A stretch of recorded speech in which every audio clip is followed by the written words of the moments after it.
Assalamualaikum warahmatullahi wabarakatuh. Saya Tripuji Astuti dari kelas 12 MIPA 6. Dalam video kali ini saya akan membahas era reformasi untuk memenuhi tugas sejarah Indonesia. Latar belakang lahirnya pemerintah reformasi disebabkan oleh beberapa hal. Salah satunya karena adanya dampak krisis finansial Asia 1997. Hal ini menyebabkan kondisi ekonomi di Indonesia melemah sehingga menyebabkan banyak ketidakpuasan masyarakat. Namun sebenarnya ketidakpuasan masyarakat terhadap pemerintah juga disebabkan oleh faktor lainnya. Di antaranya karena terjadinya penyelewengan Pancasila dan kekuasaan serta adanya KKN. Selain itu, era pemerintahan Soeharto juga dianggap cukup Jawa sentris. Pada masa Orde Baru, kebebasan pers juga sangat dibatasi dan dikontrol oleh pemerintah. Selain itu, terdapat juga krisis sosial di mana masyarakat terbagi menjadi dua kelas, yaitu kaum elit dan rakyat biasa. Bahkan hubungan antar umat beragama sempat terganggu hingga timbul serangkaian kerusuhan bernuansa SARA. Pada saat itu, keadaan sosial budaya di Indonesia menjadi sangat kacau. Ketidakpercayaan masyarakat terhadap pemerintah juga mendorong munculnya perilaku negatif di masyarakat. Selain itu, masyarakat pun menjadi mudah dihasut untuk melakukan tindak anarkis. Berbagai penyimpangan yang telah dilakukan oleh masa pemerintahan Presiden Soeharto membuat rakyat kecewa. Ditambah lagi, banyak aksi-aksi mahasiswa yang menuntut Presiden Soeharto untuk turun dari posisinya. Hingga akhirnya terjadilah demo aksi mahasiswa pada tanggal 12 Mei 1998 yang disebut juga sebagai tragedi Trisakti 1998. Aksi demo ini juga memanas karena menewaskan 4 mahasiswa. Karena memanas, akhirnya pada tanggal 21 Mei 1998 Presiden Soeharto memutuskan untuk turun dari jabatannya dan menunjuk wakilnya yaitu B.J. Habibie sebagai pengganti. Sejak saat itu pemerintahan yang tadinya otoriter, nepotisme, dan korupsi mulai diubah menjadi pemerintahan yang lebih terbuka. Setelah dikuasai oleh rezim otoriter Orde Baru Soeharto selama lebih dari 3 dekade, Indonesia memulai fase baru yang dikenal sebagai reformasi. Era ini dipandang sebagai awal periode demokrasi dengan perpolitikan yang terbuka dan liberal. Dalam era baru ini, otonomi yang luas kemudian diberikan kepada daerah dan tidak lagi dikuasai sepenuhnya oleh pemerintah pusat atau desentralisasi. Dasar dari transisi ini dirumuskan dalam UU yang disetujui parlemen dan disahkan Presiden Indonesia di tahun 1999 yang menyerukan transfer kekuasaan pemerintahan dari pemerintah pusat ke pemerintah-pemerintah daerah. Peran pemerintah pusat dibatasi untuk menangani hanya hal-hal yang berhubungan dengan pertahanan, kebijakan luar negeri, kebijakan fiskal moneter, dan makroekonomi, peradilan, dan agama. Yang tidak kalah penting adalah bahwa daerah menerima bagian pendapatan yang lebih besar dari produksi sumber daya alam lokal. Sebelumnya, daerah selalu merasa tidak nyaman melihat mayoritas pendapatan dari sumber daya alam lokal mengalir kepada para pemangku kepentingan di ibu kota Jakarta. Namun, karena tidak setiap daerah di Indonesia diberkati dengan sumber daya alam yang melimpah, kesenjangan di antara daerah kaya dan miskin meningkat.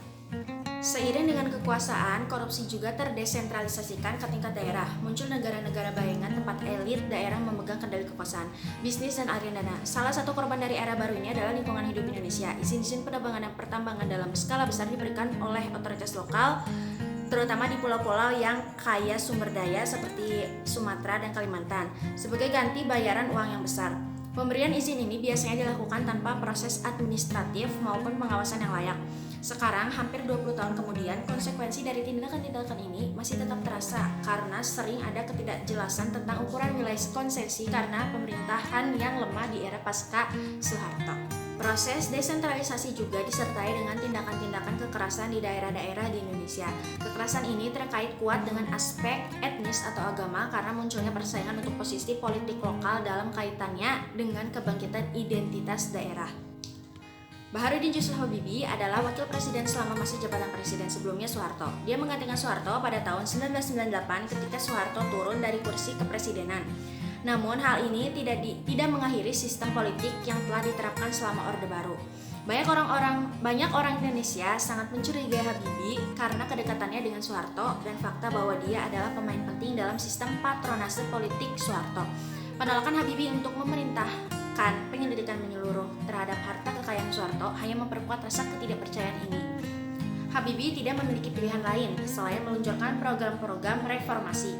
Dia akan melakukan bunuh diri politik jika tidak mematuhi tuntutan masyarakat Indonesia itu. Selama masa kepresidenan Habibie, 30 UU baru disetujui oleh MPR. Beberapa di antaranya ditandai dengan perbedaan-perbedaan fundamental dengan perpolitikan di masa lampau.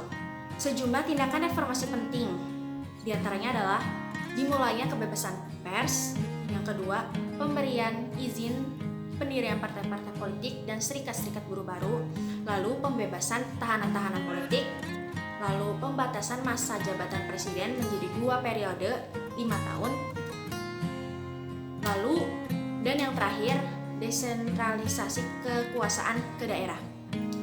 Keputusan penting lainnya adalah penjadwalan pemilihan umum baru yang diselenggarakan pada bulan Juni 1999. Kendati begitu, parlemen belum mempunyai niat untuk mengurangi pengaruh politik militer dan memerintahkan pendidikan terhadap kekayaan Soeharto. Indonesia memasuki masa peningkatan kekerasan di daerah. Jawa Timur dilanda pembunuhan misterius yang mungkin dilakukan oleh unit-unit tentara. Sementara kekerasan agama berkobar di Jakarta, Ambon, Kupang, beserta Kalimantan Barat. Selain itu, ada 3 daerah yang memberontak terhadap pemerintah pusat, yaitu Aceh, Irian Jaya, dan Timor Timur. Semua ini menghasilkan kondisi yang membuat para investor asing sangat ragu-ragu untuk berinvestasi sehingga menghambat pemulihan ekonomi Indonesia. Tidak kalah penting adalah pembersihan sektor keuangan Indonesia yang telah menjadi jantung dari krisis keuangan Asia di akhir tahun 1990-an. Badan Penyihatan Perbankan Nasional atau BPPN didirikan pada Januari 1998 menjadi sebuah lembaga yang kuat yang menghasilkan serangkaian kegiatan terpadu dan komprehensif mencakup masalah seperti program liabilitas bank, pemulihan dana negara, restrukturasi perbankan, restrukturasi pinjaman bank, dan penyelesaian sengketa kepemilikan saham. Kasus Timor Timur adalah salah satu hal yang menyebabkan banyak konflik, baik di tingkat nasional maupun internasional. Timor Timur telah mendeklarasikan kemerdekaannya pada tahun 1975, tetapi diinvasi oleh Indonesia pada tahun berikutnya. Hal ini tidak mengakhiri keinginan Timor Timur untuk merdeka. Habibie memiliki sikap terbuka terhadap kemerdekaan Timor Timur. Dia menyatakan bahwa jika Timor Timur menolak status provinsi otonomi khusus di Indonesia, maka Timor Timur dapat merdeka. Pernyataan Habibie ini tidak disetujui oleh TNI yang sangat ingin mencegah pemisahan Timor Timur dari Indonesia. Menurut pihak TNI, pemisahan Timor Timur itu berbahaya bagi persatuan Indonesia karena dapat menyebabkan efek domino di provinsi-provinsi lain. Diputuskan bahwa rakyat Timor Timur boleh membuat keputusan ini melalui referendum. Hasil referendum ini adalah bahwa 78% pemilih memilih untuk merdeka. Tentara Indonesia kemudian bereaksi dengan menyerang banyak wilayah di Timor Timur, menewaskan lebih dari 1.000 orang. Reputasi Habibie rusak parah akibat hilangnya kendali atas situasi politik di Timor Timur. Meskipun unit tentara dan milisi sipil yang melakukan tindak kekerasan ekstrim, Habibie secara pribadi dianggap bertanggung jawab sebagai presiden yang menjabat.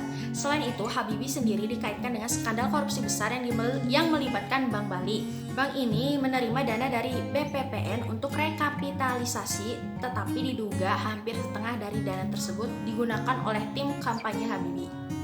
Pemilihan tahun 1999. Setelah tahun 1955, masyarakat Indonesia harus menunggu selama 44 tahun untuk menyaksikan contoh lain dari pemilihan parlemen yang bebas dan adil.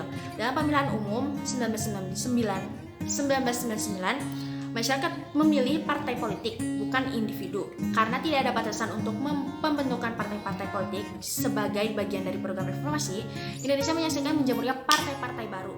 Tidak kurang dari 48 partai diizinkan untuk berpartisipasi dalam pemilu tahun 1999. Meskipun sebagian besar partai-partai ini memainkan peran yang tidak signifikan, kebanyakan partai politik itu hanya bisa mengandalkan sedikit dukungan saja dari masyarakat. Dalam perpolitikan modern Indonesia, sebuah partai politik pada dasarnya adalah kendaraan politik untuk individu tertentu dan bukan lembaga yang mengekspresikan ideologi atau visi bersama. Karena hanya beberapa orang bisa mengandalkan dukungan publik selama pemilu 1999. Kebanyakan partai politik ditakdirkan untuk menerima sedikit suara. Salah satu dari tokoh-tokoh tersebut adalah Megawati Soekarno Putri, putri Presiden pertama Indonesia Soekarno. Dia telah mendirikan sebuah partai baru, PDIP, Partai Demokrasi Indonesia Perjuangan, pada tahun 1998 setelah dikeluarkan dari PDI pada tahun 1996. Karena warisan ayahnya dan perlawanannya terhadap Orde Baru menjelang akhir pemerintahan Soeharto, ia menikmati popularitas yang tinggi, terutama di Jawa dan Bali. Mirip dengan ayahnya, dia menekankan persatuan nasional dan mengkampanyekan nasionalisme sekuler. Tokoh nasional populer lainnya yaitu Abdurrahman Wahid yang telah mendirikan PKB Partai Kebangkitan Bangsa pada tahun 1998. Sebelumnya dia menjabat sebagai ketua organisasi muslim terbesar di Indonesia, yaitu Nahdlatul Ulama. Tapi kemudian mengarahkan tujuannya untuk menjadi presiden. Wahid mengkampanyekan sejenis nasionalisme toleran dan mengandalkan dukungan populer dari masyarakat muslim tradisional, sebagian besar di Jawa.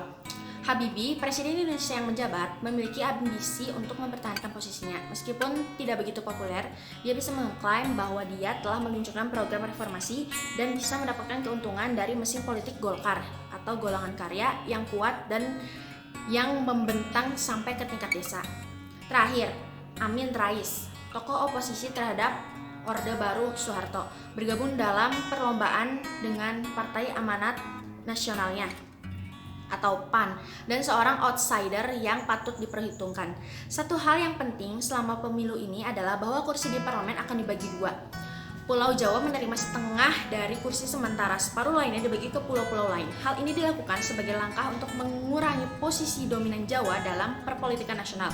Namun karena Jawa memiliki kepadatan penduduk yang jauh lebih tinggi dari luar Jawa, pada dasarnya tersirat bahwa suara non-Jawa lebih kuat dibanding suara Jawa. Situasi ini akan menyebabkan konsekuensi yang luar biasa untuk pemilu ini. Sekitar 90% dari pemilih Indonesia datang untuk memberikan suara mereka pada tanggal 7 Juni 1999. Seperti dugaan sebelumnya, PDIP menerima sebagian besar suara, yaitu 34%, dengan Golkar pada posisi kedua 22%. Namun, kedua partai tersebut mendapat alokasi jumlah kursi yang hampir sama dalam parlemen karena PDIP menerima sebagian besar suara dari Pulau Jawa, sementara Golkar menikmati suara terbanyak dari luar Jawa. Pada bulan Oktober, Habibie harus menyampaikan pidato pertanggungjawaban di depan MPR. Pidato ini adalah laporan tentang kinerjanya sebagai presiden dan kinerja kebijakan selama masa kepresidenannya. Pidatonya ditolak oleh mayoritas anggota MPR. Setelah penolakan ini, Habibie memutuskan untuk menghentikan ambisinya menjadi presiden pada tahun 1999. Ini berarti bahwa sekarang hanya ada dua orang yang menikmati dukungan politik yang signifikan untuk menjadi presiden berikutnya dari Indonesia, yaitu Megawati dan Wahid. Di sisi lain, MPR Indonesia akhirnya memilih Wahid sebagai presiden baru, Megawati menjadi wakil presiden baru, dan Rais terpilih sebagai ketua MPR. Dalam rangka mendirikan koalisi yang luas, Wahid menunjuk anggota dari berbagai partai politik serta perwira TNI sebagai menteri untuk kabinetnya. Tapi komposisi yang beragam ini juga mengimplikasikan kurangnya kohesi dalam kabinet dan terlebih lagi hanya berisi beberapa tokoh reformis saja. Wahid melakukan upaya untuk mengurangi peran politik TNI, namun hal ini menyebabkan konflik dan kemudian hilangnya dukungan dari TNI. Tanpa dukungan dari TNI, hanya ada sedikit cara untuk bertahan sebagai presiden Indonesia yang saat itu dilanda konflik dan kekerasan di banyak daerah. Kerusuhan-kerusuhan di daerah ini membutuhkan intervensi TNI, namun karena konflik dengan Wahid, TNI tampaknya tidak tertarik menyelesaikan atau mengintervensinya, yang mengakibatkan merosotnya kekuasaan Presiden Wahid. Kasus-kasus korupsi tampaknya masih sangat sering terjadi. Pada tahun pertamanya sebagai presiden, Wahid memecat 7 menteri yang semua diduga terlibat dalam kasus korupsi. 4 dari menteri-menteri tersebut berasal dari 4 mitra koalisi yang paling penting, yaitu PDIP, Golkar, PPP, dan PAN. Ini membuat Wahid menjadi semakin terisolasi. Dan lebih parah lagi, Wahid sendiri juga dikaitkan dengan 2 skandal korupsi yang akhirnya menyebabkan pemakzulannya. Kedua skandal itu dikenal sebagai Bulo Gate dan Brunei Gate. Masing-masing melibatkan ketidakjelasan penggunaan dana publik. MPR Indonesia melihat ini sebagai kesempatan besar untuk memakzulkan Wahid, dan Megawati kemudian ditunjuk menjadi presiden. Sementara Hamzah Hais, pemimpin PPP, menjadi wakil presiden yang baru. Setelah Gus Dur lengser, Megawati Soekarno Putri pun dilantik untuk menggantikannya. Salah satu kebijakan ekonomi Megawati yang dinilai berani adalah mengakhiri program reformasi kerjasama dengan IMF pada Desember 2003 yang lalu dilanjutkan dengan privatisasi perusahaan negara dan divestasi bank guna menutup defisit anggaran negara. Setelah mengakhiri kerjasama dengan IMF, Megawati menerbitkan Instruksi Presiden Nomor 5 Tahun 2003 tentang paket kebijakan ekonomi sesudah berakhirnya program IMF untuk menjaga stabilitas ekonomi makro. Ada beberapa poin penting dalam kebijakan tersebut. Di sektor fiskal misalnya, ditandai dengan reformasi kebijakan perpajakan, efisiensi belanja negara yang privatisasi BUMN. Di sektor keuangan dilakukan perancangan jaring pengamanan sektor keuangan, divestasi bank-bank di BPPN, memperkuat struktur governance bank negara, dan restrukturisasi sektor pasar modal, asuransi asuransi, dan dana pensiun. Lalu di sektor investasi dilakukan peninjauan daftar negatif investasi, menyederhanakan perizinan, strukturisasi sektor telekomunikasi dan energi serta pemberantasan korupsi. Krisis ekonomi masih terasa di masa pemerintahan Megawati. Namun ada kemajuan di masa pemerintahannya seperti investasi yang mengalir baik dari dalam maupun luar negeri. Dalam bidang politik, pemerintahan Megawati masih tidak lepas dari praktik KKN, korupsi, kolusi, dan nepotisme. Stabilitas nasional masih goyah sehingga ia menjual beberapa aset negara kepada asing untuk melakukan stabilitas nasional. Di bidang ekonomi, Megawati lebih berfokus pada perbaikan sektor perbankan dan ekonomi masyarakat umum. Tujuannya adalah agar menyelamatkan perekonomian RI dari inflasi yang semakin memuncak. Hasilnya perekonomian Indonesia stabil dan pertumbuhan ekonomi di masa pemerintahannya naik hingga mencapai 5%. Di samping itu, pada masa pemerintahan Megawati mampu menurunkan presentasi penduduk yang berada di garis kemiskinan menjadi 18% dari sebelumnya 28%. Presiden Megawati juga berfokus pada kebijakan melawan teroris. Ia menggalang kerjasama internasional khususnya negara-negara di Asia Tenggara untuk memerangi terorisme. Hasilnya pada masa pemerintahannya ia berhasil menciptakan Perpu tentang anti terorisme yang disahkan menjadi UU anti terorisme. Melalui undang-undang ini pelaku bom Bali yang terjadi pada tahun 2002 berhasil ditangkap dan dihukum mati meskipun hubungan Indonesia dan Australia pada masa itu merenggang sejak dimulainya referendum Timor Timur. Partai Demokrat atau PD terutama didirikan sebagai kendaraan politik Yudhoyono untuk menjadi presiden Indonesia. Partai ini mengkampanyekan demokrasi, pluralisme, dan profesionalisasi tentara. Tetapi politik bukan sesuatu yang baru untuk Yudhoyono yang menjadi kepala staf untuk urusan sosial politik Angkatan Bersenjata Republik Indonesia atau ABRI pada tahun 1998. Di posisi ini, Yudhoyono menunjukkan sikap reformis ketika ia mempresentasikan paradigma baru yang menyerukan diakhirinya keterlibatan langsung TNI dalam bidang politik, yaitu melalui penarikan bertahap dari parlemen nasional dan regional dan menyerukan pemisahan antara tentara dan polisi. Pemisahan ini akhirnya diputuskan pada masa kepresidenan Habibie dan berlaku efektif selama pemerintahan Wahid. Yudhoyono kemudian menjadi Menteri Pertambangan dan Energi selama masa Presiden Wahid dan Menteri Koordinator Bidang Politik dan Keamanan selama masa Presiden Megawati. Dalam kedua kasus, keretakan hubungan dengan presiden menyebabkan ia diberhentikan dengan segera. Namun, dia tetap menikmati popularitas di kalangan masyarakat Indonesia karena ide-ide reformisnya. Sejak awal, harapan untuk masa kepresidenannya yang sangat tinggi, Yudhoyono yang dianggap sebagai karakter yang kuat dan seimbang memasuki istana presiden dengan cita-cita reformis ambisius seperti menghancurkan korupsi dan terorisme, penguatan demokrasi dan hak asasi manusia, dan mendorong percepatan pertumbuhan ekonomi. Tentunya ambisinya secara realistis terlalu tinggi sebab Indonesia adalah negara yang sulit untuk direformasi dalam jangka waktu beberapa tahun. Birokrasi yang lambat dan tidak efisien, kekuatan-kekuatan yang saling berlawanan dalam masyarakat, dan korupsi yang terus menyebar luas membuatnya susah untuk menerapkan kebijakan secara efektif.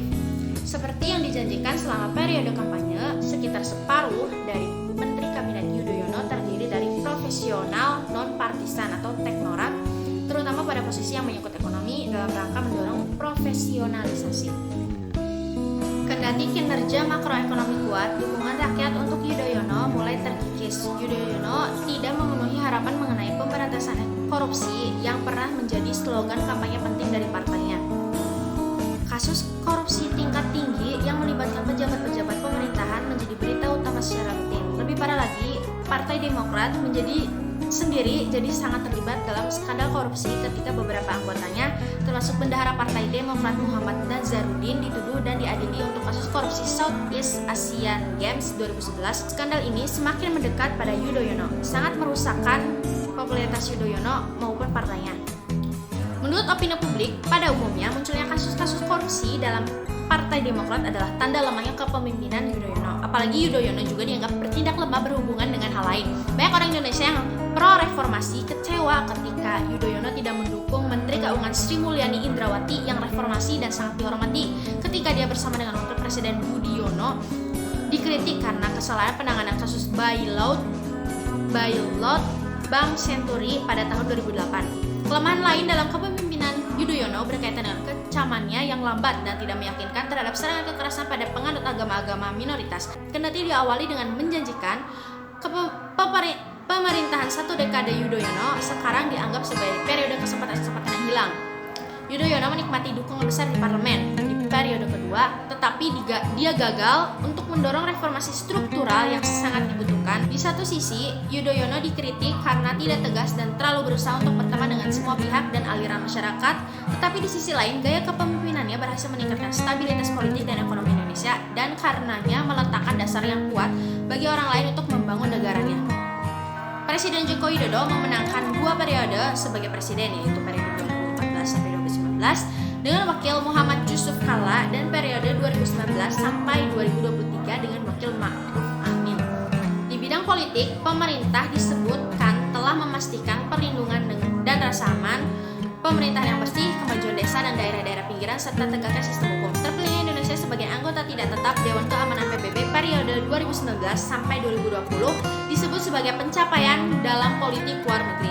Di bidang ekonomi disebutkan soal naiknya skor ease of doing business, kemudahan berusaha, sebagai wujud komitmen pemerintah melakukan perbaikan struktural berkesinambungan.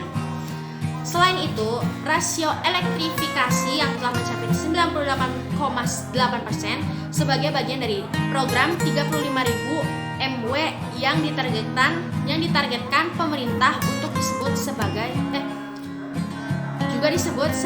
sebuah keberhasilan. Sementara di bidang sosial, pemerintah disebutkan telah memastikan hak rakyat atas tanah melalui program redistribusi dengan realisasi hingga Juni 2019 mencapai 558.700 bidang dan 418.748 hektar.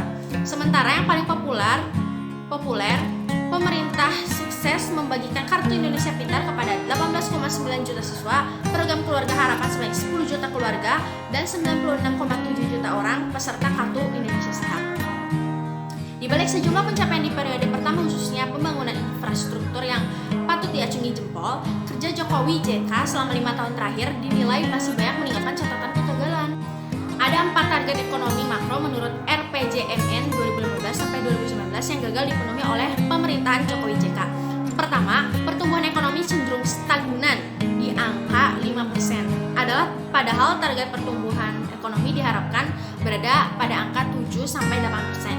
Kedua, tingkat kemiskinan ditargetkan menurun ke angka 7 sampai 8% pada akhir 2019. Nyatanya, per Maret 2019, tingkat kemiskinan masih berada di angka 9,4%. Ketiga, tingkat ketimpangan atau Gini ratio, pemerintah awalnya memperkirakan Gini ratio mampu mencapai ke angka 0,36 pada akhir tahun 2019. Namun, per Maret 2019 baru mencapai 0,382.